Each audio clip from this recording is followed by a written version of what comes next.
Hello everyone, I'm Dak and I'm a 40-year-old ginger. That's right, I've made it to my 40th year. So it's 2014 and I've challenged myself to a number of things this year. There's been a lot of things that have gone on and I'd like to tell you a little bit about some of them. First, it is now the beginning of October and I have challenged myself that in December 14th I am going to run a marathon. On the island of Oahu in Hawaii, I am going to run 42.2 kilometers in the Honolulu Marathon.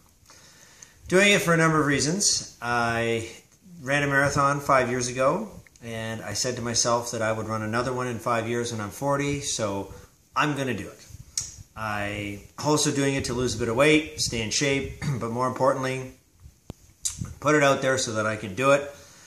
Last couple of months I've been training, getting into some pretty high kilometers, so I think I'm ready. And I'm looking forward to being on the island and crossing the finish line, hopefully at a personal best, somewhere around 3 hours and 50 minutes.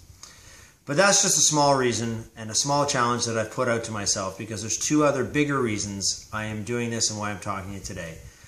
Looking to raise a bunch of money for a couple of charities that are near and dear to not only my heart but also my family, and they're very important to us, and we're looking to give back to both of those fantastic organizations. And the first of those organizations is one that is the Hospital for Sick Kids. Now, I'll give you the backstory on this. 2014 represents the 30th anniversary of my younger brother Matt being diagnosed, or being in full remission from childhood leukemia. In 1980, Matt went into the hospital with this horrible disease, and he, fortunately, with the good work of the good people at the Hospital for Sick Kids, is still here with us today. He had to go through chemotherapy, radiation, and a whole bunch of other treatments, but thankfully, he fought his battle against cancer and he won. When he was admitted into hospital, he was given a 20% chance of survival.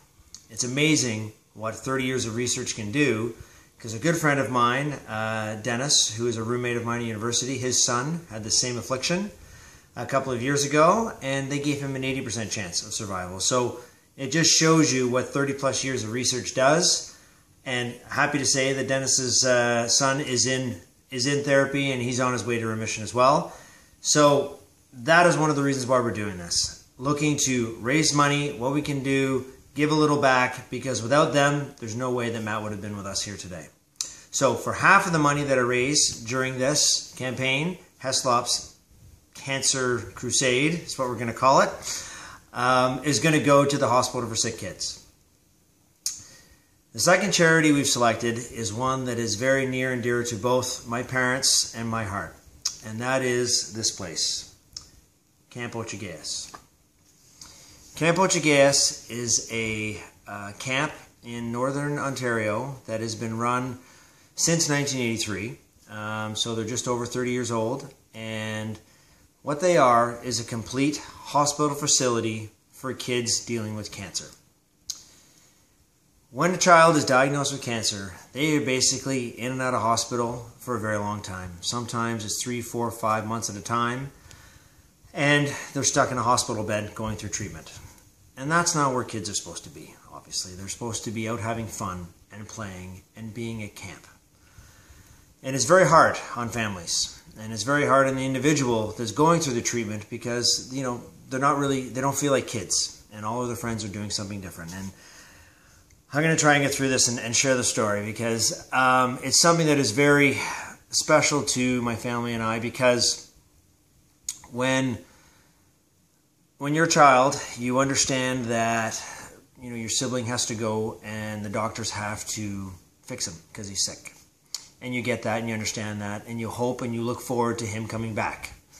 You know, Matt is somebody we're very close in age, so he's not only a roommate, a brother, but a best friend.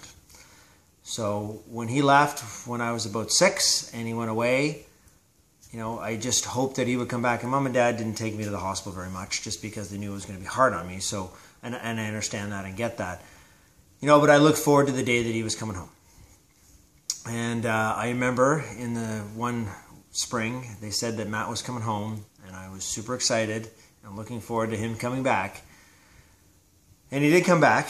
The only thing about that is that when he came back, he was different. He wasn't the same guy. He didn't have any hair. He didn't want to play.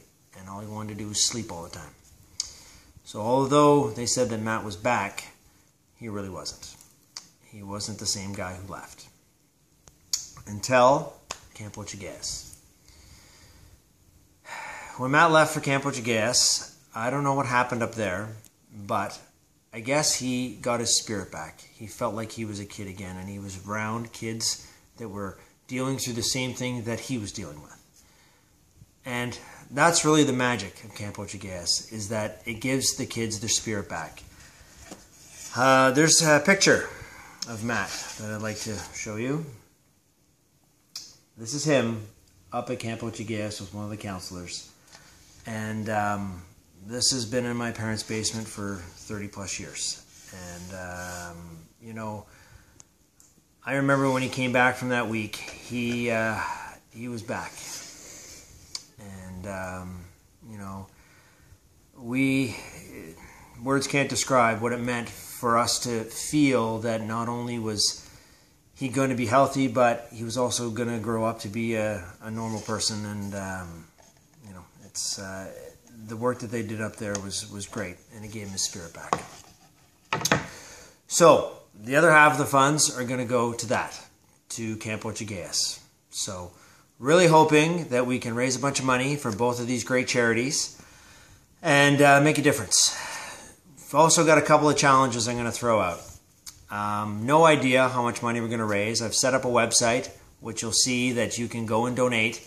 If you've got $5, $10, whatever you can spare, really appreciate it, because both of these charities do great work. But the challenge is that as soon as I hit $5,000, I am going to take these salty ginger locks and shave them off. And it might be a little weird for me to be bald, but I'm going to do it in honor of what kids who are going through these treatments have to deal with. So I have no problem doing that for my brother.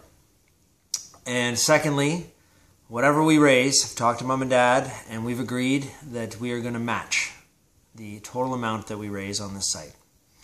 Because there's no amount of money in the world that can repay what both of these charities have done for our family. So hopefully we can raise a bunch of money. Thank you for watching, and please donate.